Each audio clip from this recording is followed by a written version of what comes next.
गड़बड़ है भाई, गड़बड़ है, गड़बड़ है भाई, गड़बड़ है। और ये गड़बड़ कहाँ पर है और क्यों है और कितनी बड़ी गड़बड़ है, ये मैं आज आपको विस्तार से बताऊंगा।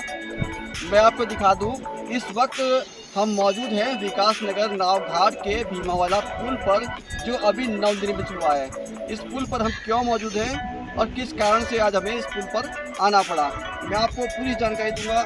बने रहिएगा पूरी वीडियो में। तो सभी को नमस्कार साथियों, आज मैं आपको दिखाता हूँ एक बहुत बड़ी गड़बड़। मेरे पीछे इस वक्त हम पुल के ऊपर मौजूद है, मेरे पीछे मैं कैमरामैन से कहूँगा जहाँ वहाँ पर दिखाइएगा सामने। ये यमुना नदी है और यमुना नदी में चल रही है गड़बड़। और ये गड़बड़ कब से चल रही है, क्यों चल रही है, ये मैं सब आपको बताने वाला हूँ कि ये गड़बड़ चल रही है पिछले कई हफ्तों से। इसकी जानकारी हमें मिल रही थी सोशल मीडिया पर, इसकी वीडियो लगातार वायरल हो रही थी।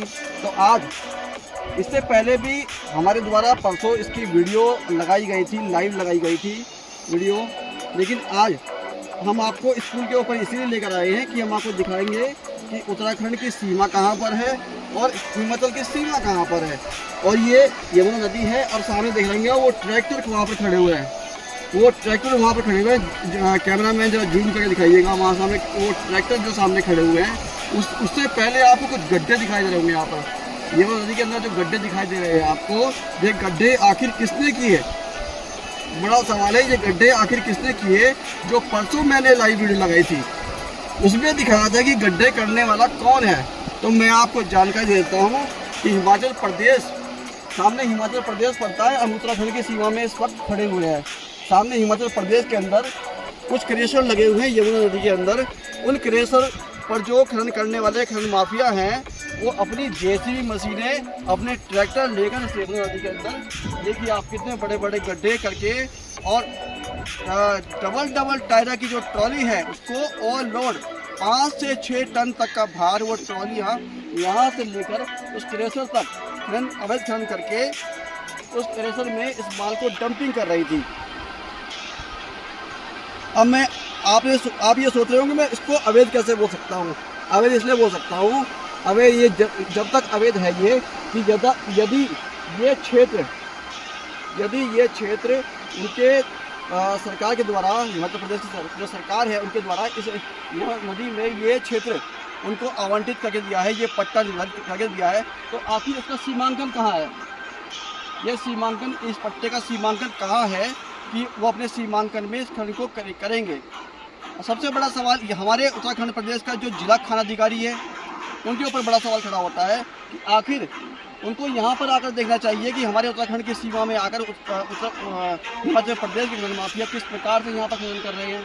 उनको उस पर रोक लगानी चाहिए, उनको पकड़ धकड़ करनी चाहिए। लेकिन कोई भी इतनी वीडियो चलने के बाद भी, इतनी समाचार पत्रों में प्रकाशित होने के बाद भी, डिजिटल मीडिया पर चलने के बाद भी यहाँ पर कोई भी अधिकारी, कोई भी कर्मचारी जो समुद्री विभाग का यहाँ पर नहीं आया और इस पर कोई भी कार्रवाई, कोई पकड़ धकड़ नहीं की है। तो देखिए आप सामने, मैं आपको बिल्कुल साफ दिखा रहा हूँ, इस वीडियो में साफ तस्वीरें आपको दिखा रहा हूँ। वो सामने ये देखिए, नदी के उस पार से इस पार आकर नदी में किस प्रकार से गड्ढे किए गए हैं, किस प्रकार से बेतरीक जो है खनन किया गया है।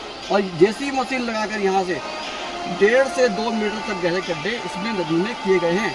और जो खनिज संपदा है, उत्तराखंड प्रदेश की खनिज संपदा को किस प्रकार से लूट कर ले गए हैं हिमाचल प्रदेश के खनन माफिया, आप देख सकते हो।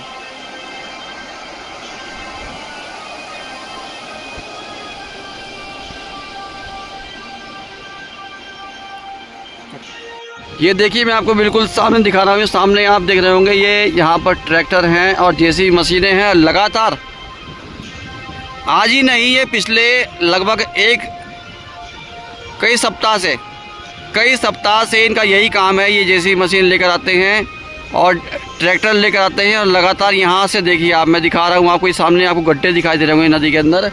ये गड्ढे इन्हीं के द्वारा किए गए हैं। और ये सीमा अगर देखा जाए बीच में खड़े होकर, तो ये सीमा उत्तराखंड प्रदेश के अंदर आती है। यदि यहाँ पर कोई पट्टा स्वीकृत किया गया है हिमाचल सरकार के द्वारा, तो आखिर उस पट्टे पर वो सीमांकन क्यों नहीं किया गया? उनके पिलर कहाँ हैं, उनकी सीमा कहाँ तक है? सीमांकन किया जाता है कि तुम्हें अपनी हद में ही खनन करना है और चुकान की परमिशन मिलती है। आप देखिए यहाँ पर जेसीबी मशीन लगाकर किस तरह से माँ यमुना नदी का सीना किस प्रकार से चीर करके ये खनन कर रहे हैं हिमाचल प्रदेश के जो खनन माफिया हैं। सामने लगे क्रेशर पर किस प्रकार से उत्तराखंड प्रदेश की खनिज संपदा को लूट कर धड़ल्ले से दिन दहाड़े देखिए आप,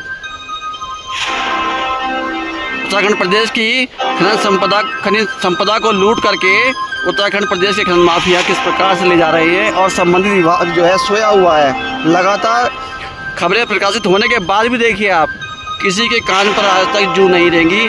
तो मैं इतना ही कहना चाहूँगा कि संबंधित विभाग से कृपया इस पर संज्ञान लें, डीएम महोदय, मुख्यमंत्री महोदय इस पर संज्ञान लें और यहाँ पर छापेमारी की कार्रवाई करके इस पर रोकथाम लगाए। नहीं तो ऐसा होगा कि ये उत्तराखंड प्रदेश की खनिज संपदा को इसी प्रकार से लूटते रहेंगे और इन पर अंकुश लगाने वाला आज तक यहाँ पर कोई भी संबंधित विभाग का अधिकारी, कोई भी जिम्मेदार अधिकारी इतनी खबरें प्रकाशित होने के बाद भी यहाँ पर नहीं पहुँचा। एक बहुत बड़ा सवाल है कि आखिर क्या ऐसे विभागों के अधिकारियों के द्वारा ऐसे लोगों को मौन स्वीकृति दी गई है, क्या कारण है, ये तो भगवान ही जाने।